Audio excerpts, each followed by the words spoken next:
Your daily dose of sports and fun. This is the Morning Drive Podcast from Double T 97.3, presented by Cantex Roofing and Construction. I'm Mike Hebert, owner of Cantex Roofing and Construction. Every day is game day, and we'll get it right when it comes to your roofing, construction, windows, and mirrors. Call Cantex Roofing and Construction today. Together, we are one serving you.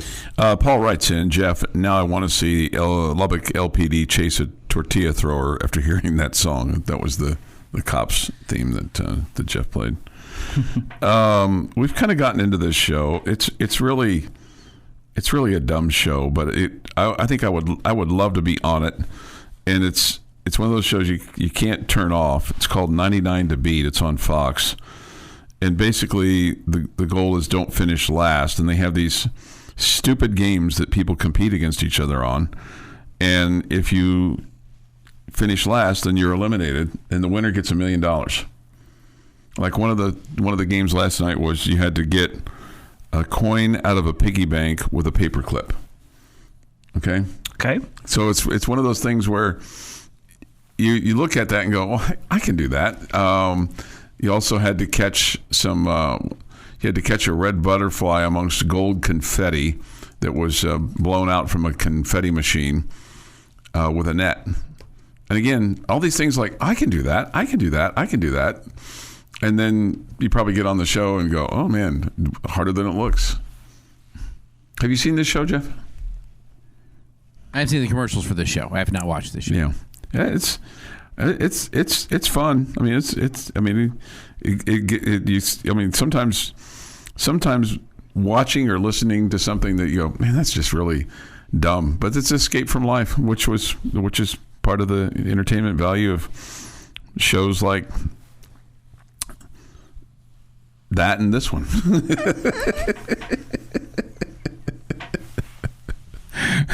little escape from life is, I think, good for everybody, right? Sure. Yeah.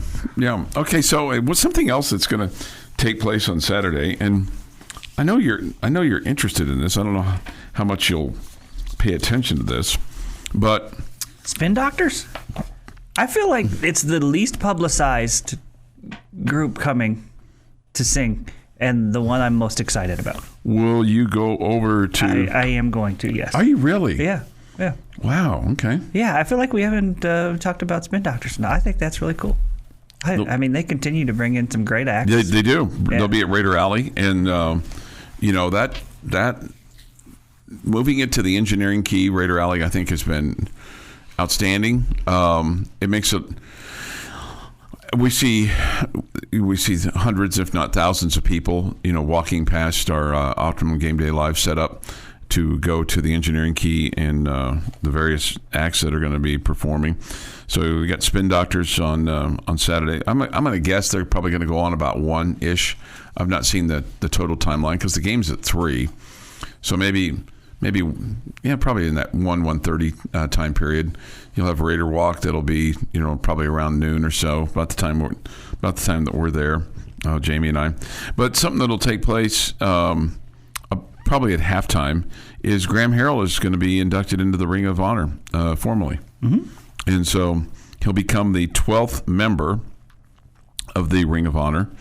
When you think about Graham Harrell, you think about offense and passing yards and, Harold Crabtree in 2008 and all those things. He won the Sammy Baugh Trophy as a junior, and he also was the Johnny Unitas Award winner as the AT&T All-America Player of the Year and the Sporting News Co-Player of the Year in 2008. It's I wonder if they had it to do over again if they would have just promoted him as the Heisman candidate, because I kind of feel like him and Crabtree kind of split votes there a little bit, but you had to promote both those guys because Crabtree was... They both were deserving. Both were deserving, So, you think about Graham Harrell and what he did. He was a good one. There's no question about that. I would go great one. A great one? Okay. Yeah, a great one. Yeah.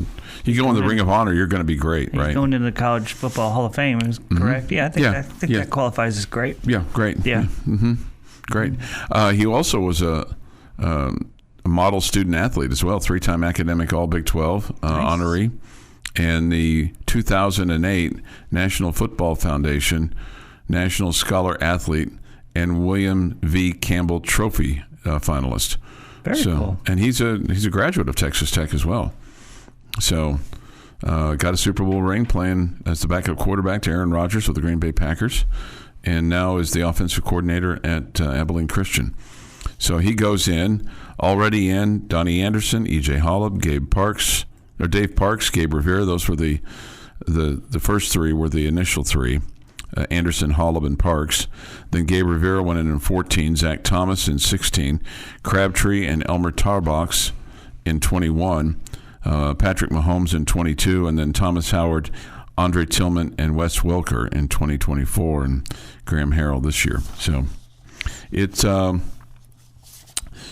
it'll be cool. It'll be cool to see that moment. Absolutely, a guy that's I think really loved by the Texas Tech fan base and deserving of this honor. And I think there isn't anybody out there that feels like, oh man, this guy doesn't deserve to be up there. Yeah, no question.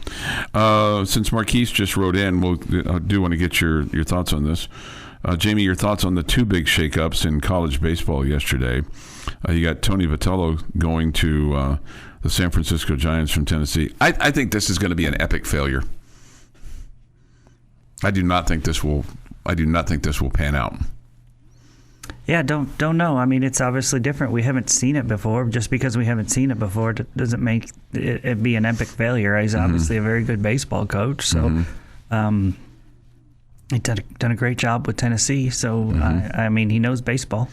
Yeah, I just wonder if at the first sign of adversity, if the pros are going to go, this guy's a college guy. He don't know what the hell he's talking about. This rah-rah stuff ain't going to work for 162 games. I don't think Tony Vitello is a rah-rah guy at all. Okay, well, I saw one article that described him that way. I would not describe him that way. I mean, I don't know. I mean, I didn't play for him, but I think he's a guy who knows baseball. I mean, I don't think, his teams were loaded with talent and they won a lot and he recruited well and all the above. So, I mean, the fact that, I don't know.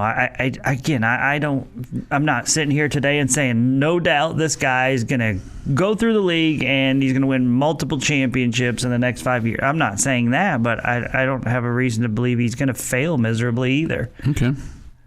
Just because he's the first one to do it. Yeah. Well, I just feel like that those major league guys are like, hey, this ain't college baseball, man. But we'll see. We'll see how it works out. Your daily dose of sports and fun. This is the Morning Drive Podcast from Double T 97.3, presented by Cantex Roofing and Construction.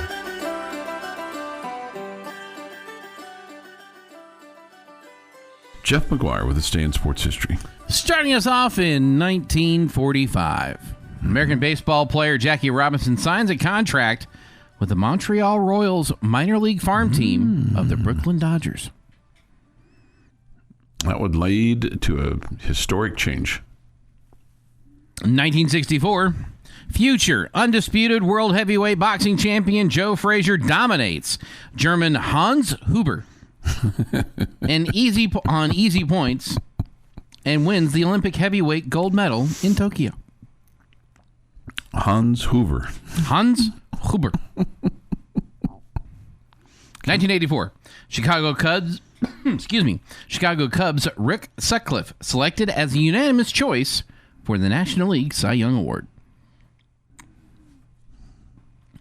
In 1993.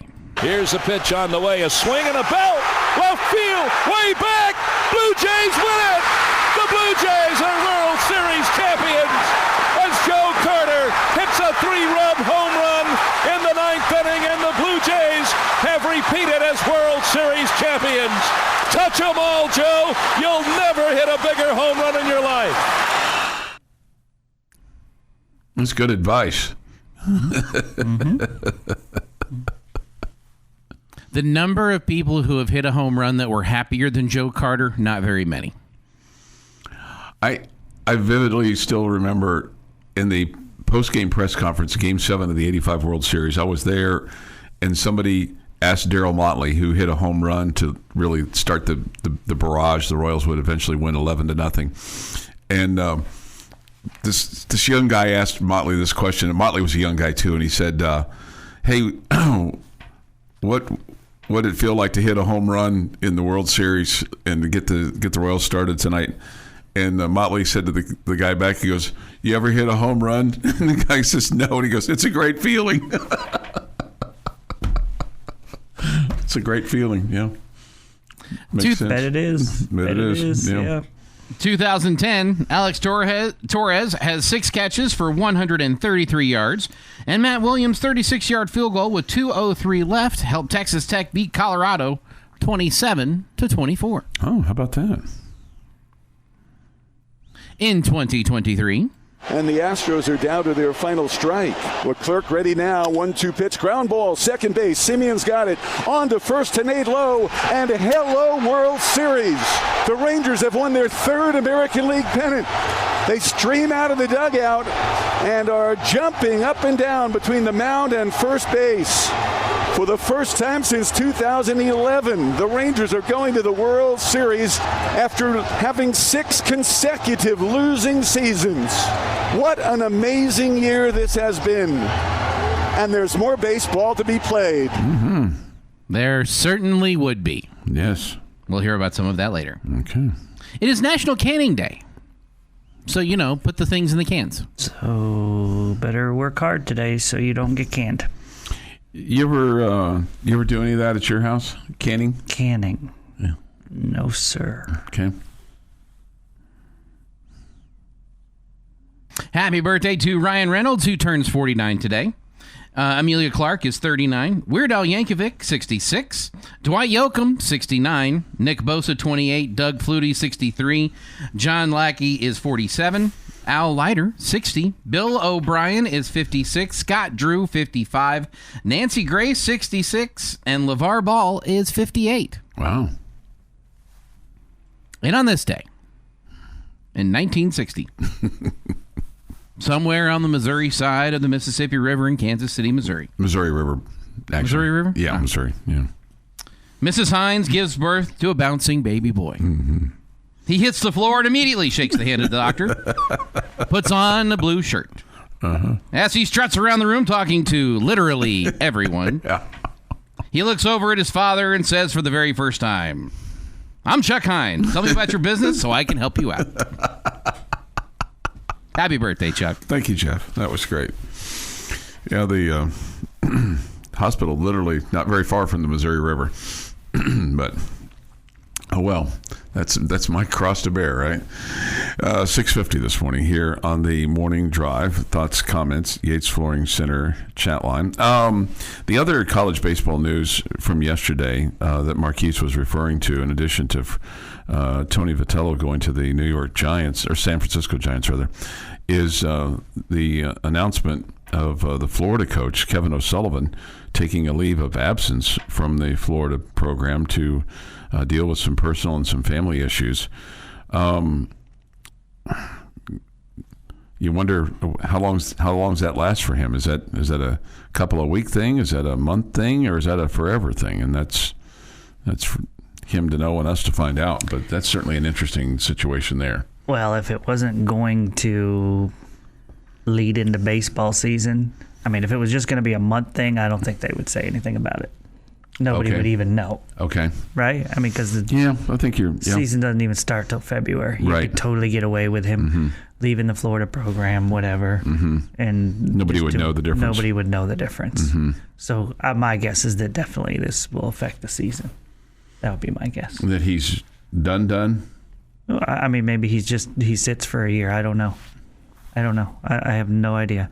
I mean, if he's doing this because his mom's sick or because his wife is sick, you would have think that they would have said that. They would have said something, yeah. Yes. Yeah. Illness in the family, whatever. Yeah. Okay, so whether he's going to anger management classes or rehab or he's working things out with his wife. I don't know. Something's right. Yeah, because he got into it with an official during the NCAA tournament to the point where he was like going to be suspended for the start of at the start of the season. Yeah, for 3 games. Yeah. So, I mean, clearly it's something that's, not ideal. None of it's ideal, right? You want to be able to do your job and all that, but I would guess, again, if it was only going to be a month, that they wouldn't even have said anything about this. Yeah, because right now, I mean, they've got big fish to fry. In addition to that, they're looking for a football coach. I mean, he could have walked out of the baseball office for a couple of weeks and probably nobody would have noticed. Nobody would have noticed, yeah, or people would have, but it wouldn't have been front page news or ESPN news or stuff that we would even be talking about. So I don't know if this was self-imposed by Florida, whether this was him. You could totally see where Florida would say, hey, let's spin this in this direction. If it was, so clearly he's, the Florida AD at the time of his suspension, he was pretty, vocal and that he was, unhappy with him. And so I don't know if something else happened there at Florida that they're like, okay, we got to get this under control. I have no idea. Yeah. No idea. Yeah, so it'll be. Check the police blotters there in Gainesville that you get a DUI or something. I have no idea. I don't mean to suggest that, but I mean, something. Yeah. Yeah.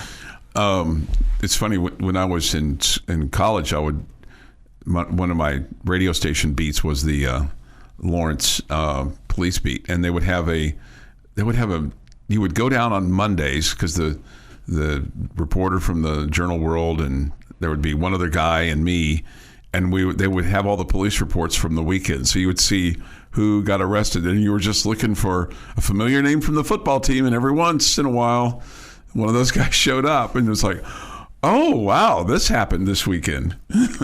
It's funny they looked for the football team, but nobody in Lawrence is checking on the basketball team. Well, in those days, don't mess with those guys. In those days, the football team was better than the basketball team.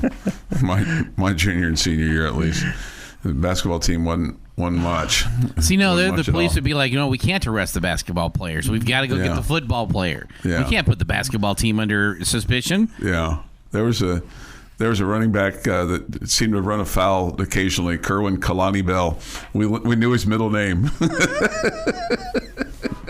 The Morning Drive podcast from Double T 97.3 is presented by Cantex Roofing and Construction. News, Jamie. This is NBA related.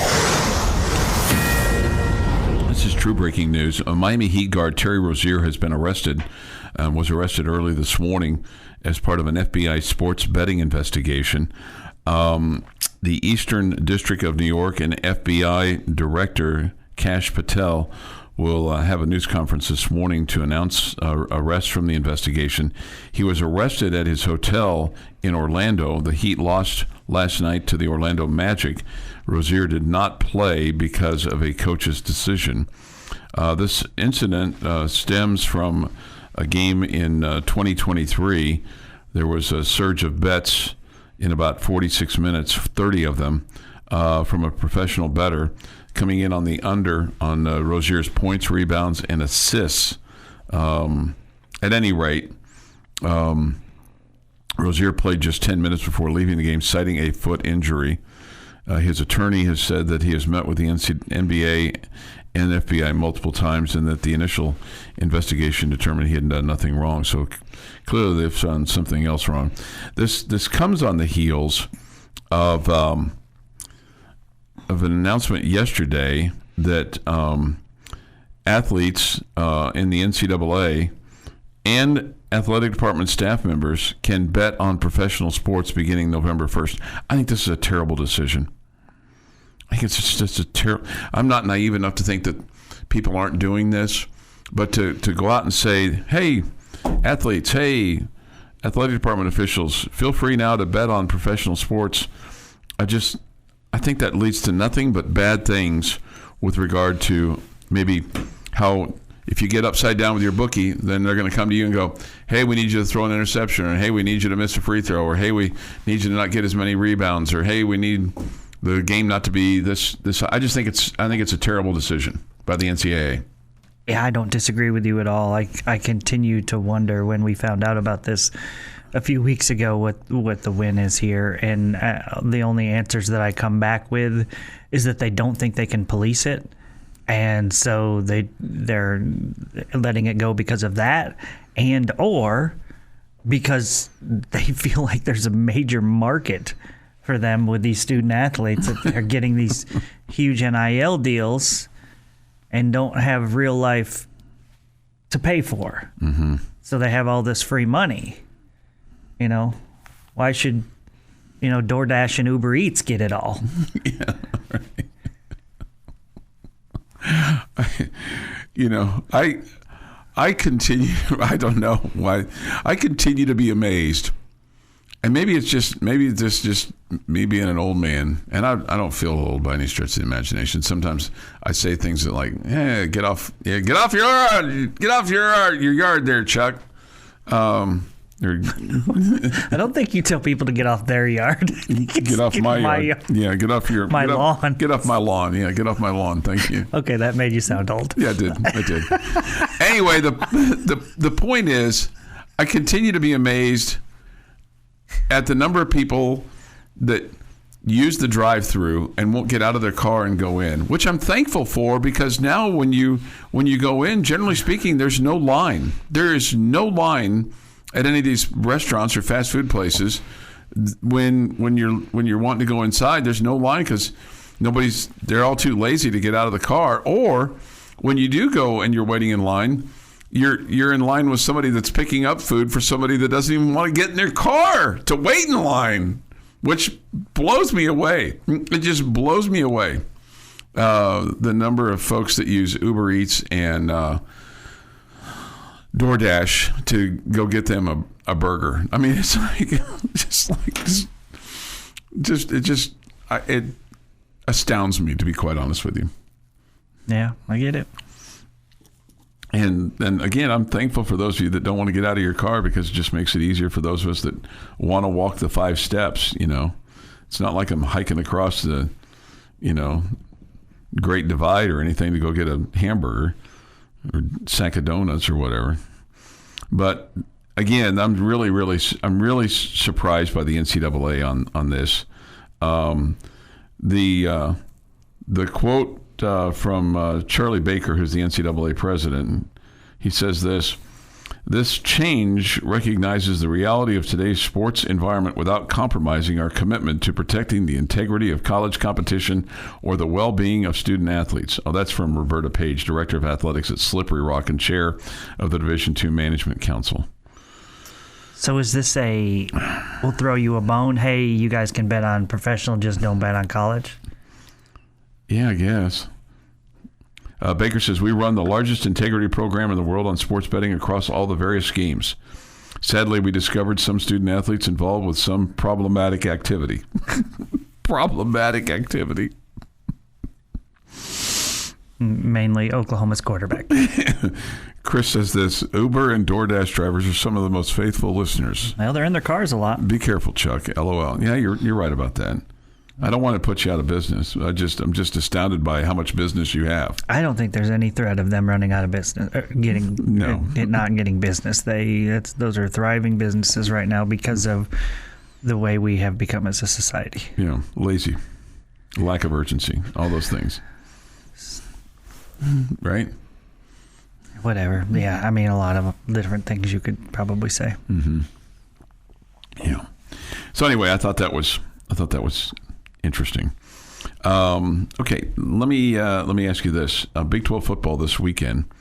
What do you have your eye on in terms of the games that are out there? Let me tell you, you got K-State and KU. What makes that interesting is you play Kansas State next week. K-State's 3-4 overall. Are they surging? Are they having their typical K-State rebound to be relevant at the end of the year? You've got BYU and Iowa State. We rooting for the Cyclones in this one? Yeah, I think so. Mm-hmm. Baylor and Cincinnati. We're rooting for Baylor in this one on the road in Cincinnati. Yeah, it would make sense, right? Would make Cincinnati's sense. ahead of you. Houston and Arizona State. They both have one conference loss. But, I'll definitely root for Houston. Yeah. Arizona State's going to be without Jordan Tyson.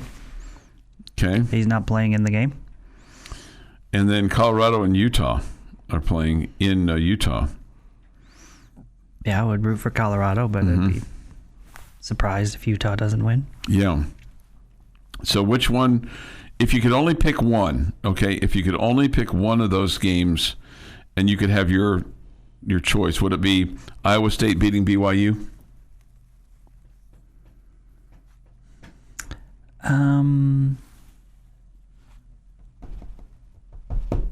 Either that one or Baylor at Cincinnati. It would be huge for Cincinnati to take a loss there. That would help as well.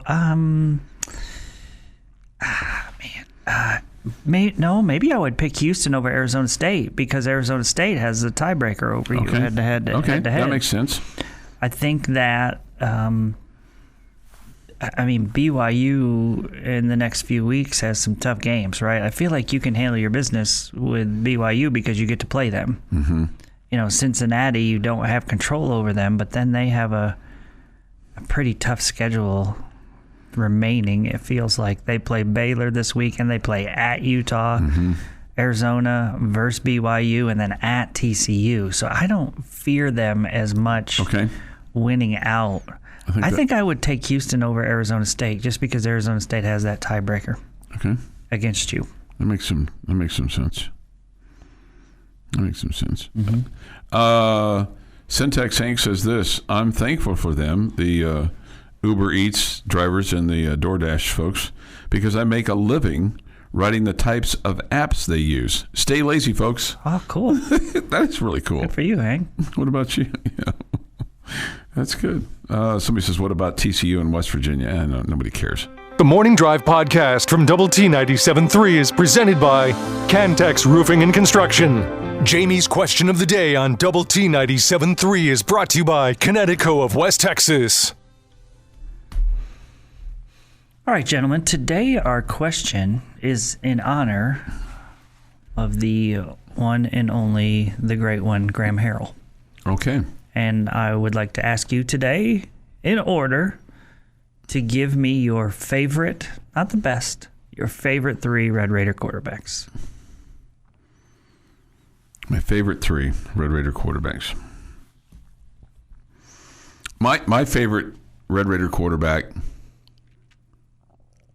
I thought he was awesome, was B.J. Simmons. He was for a year. I just loved how he threw the ball. I loved how they were good. They weren't great. They were good teams. Second on my list. I'm trying to decide if it's. I think it's Patrick Mahomes is second on my list.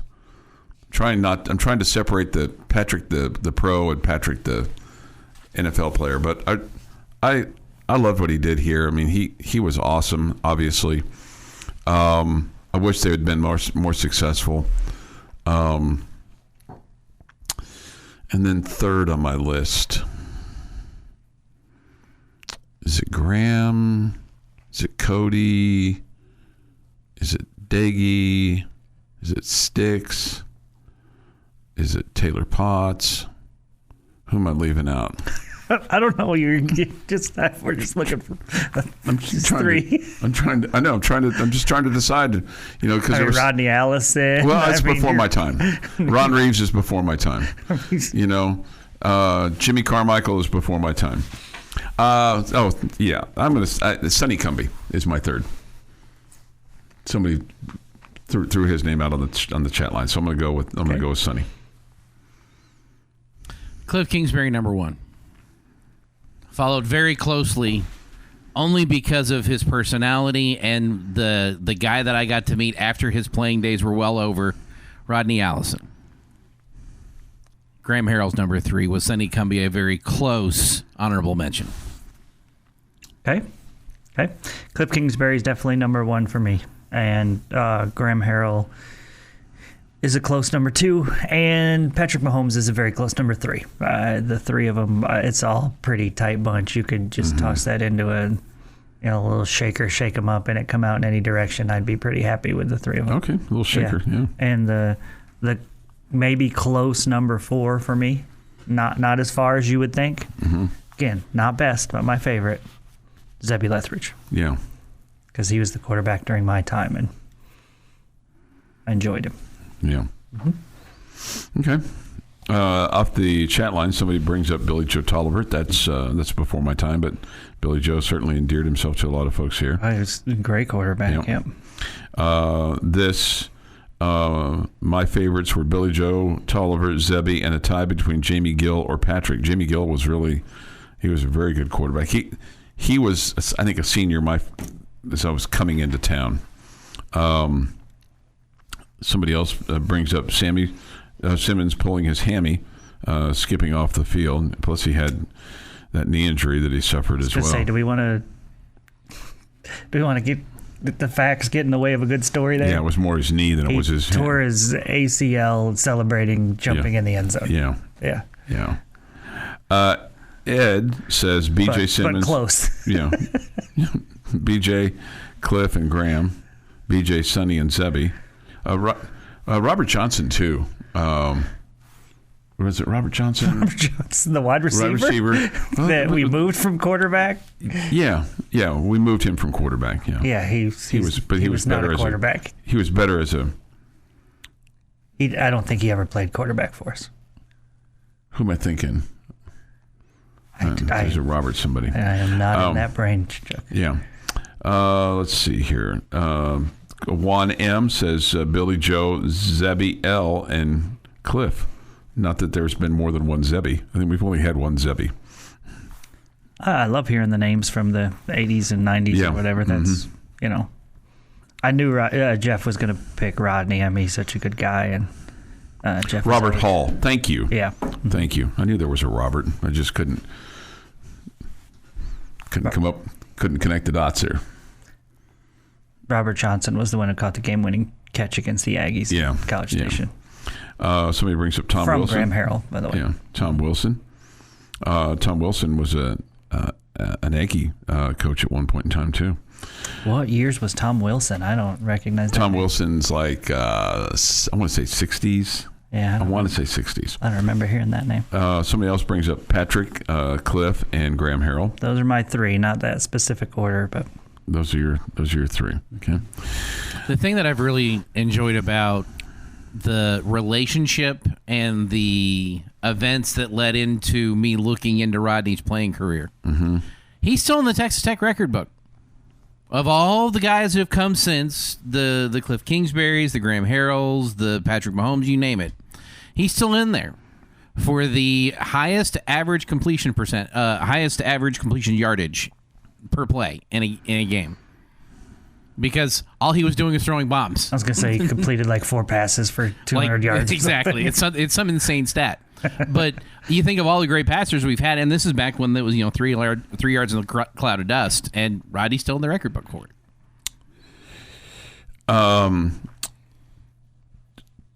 Tom Wilson played at Texas Tech in the 60s. He graduated from high school in 62 and then played football at Texas Tech under J.T. King. And he was the head coach at Texas A&M from 1978 to 81, and then came to Texas Tech as the offensive coordinator from 84 and 85. Hey, there's some more breaking news. This gambling deal is getting big. So if I just saw the blurb here, Chauncey Billups has been arrested as well. So trying to get you up to speed on that here. That's what he gets for hitting that 3-pointer against us in 1997. That's just crazy. 96 to beat the Red Raiders at the Coliseum. Yeah. So the news is Chauncey Billups has been arrested. He's a Portland Trailblazer coach for gambling. He's been arrested by the FBI for alleged illegal gambling. That comes from ESPN. That's stunning. stunning that guys would throw things away like that. But it maybe it gets into your blood like that, and you can't walk away from it. Boy, oh boy, that's stunning news.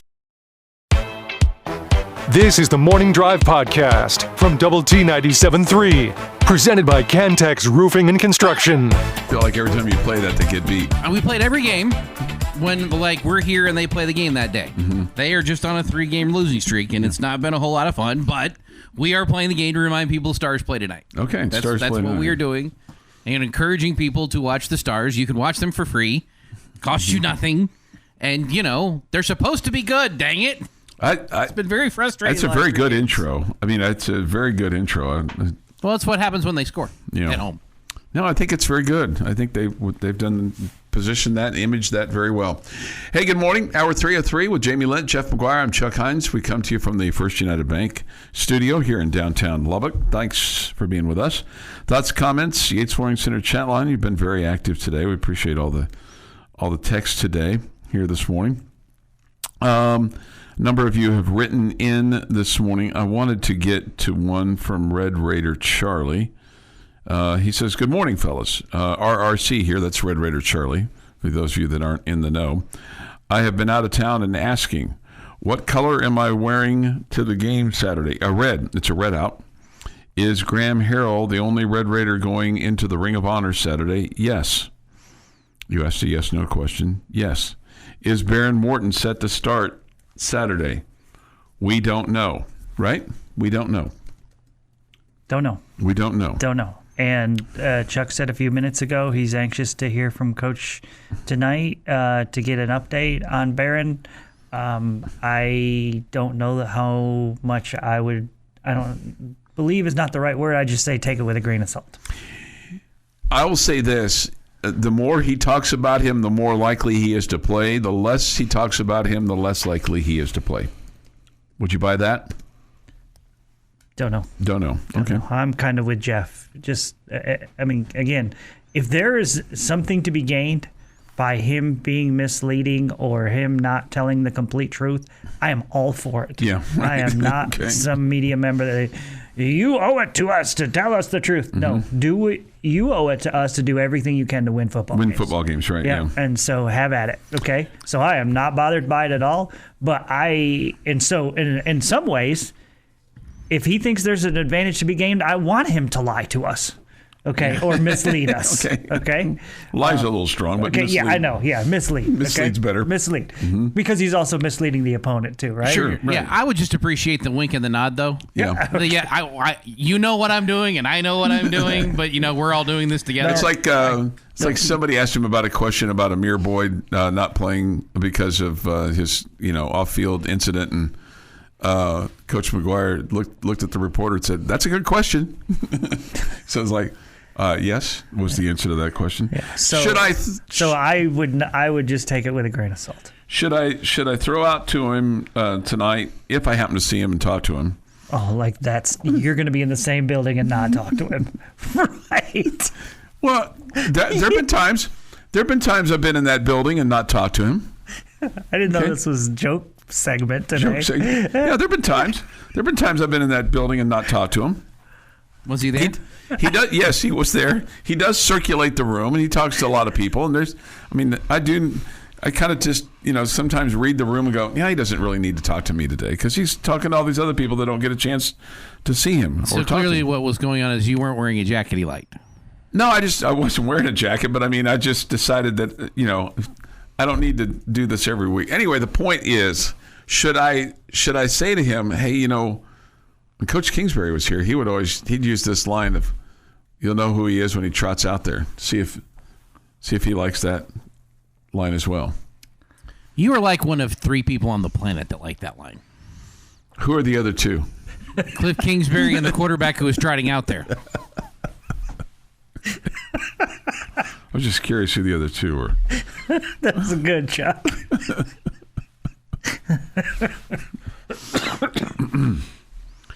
Let's see. this person, he took a lot of time, or she took a lot of time to write. So I feel when you write long sentences and have a good thought, I feel compelled to read. This is with regard to my comment about people that just go to the drive-thru and use delivery services are lazy. I think Chuck needs to understand that many use the delivery services, work their butts off at work, then at home with multiple kids and activities almost every night. Think you might tap the brakes on suggesting people are lazy, but you are not, because you walk in while others have it delivered. From students who order to not interrupt studying, to single moms with multiple kids, I'll buy that. To working parent families that just need the convenience of being able to order and deliver. It's a lifesaver. Did you always walk in for pizza or let them deliver? If you had it delivered, why were you too lazy to do that? Okay, that's all fair points. My only point was, I appreciate the people that are being lazy and going through the drive-thru, because it allows those of us that play the game beat the drive-thru to win every time.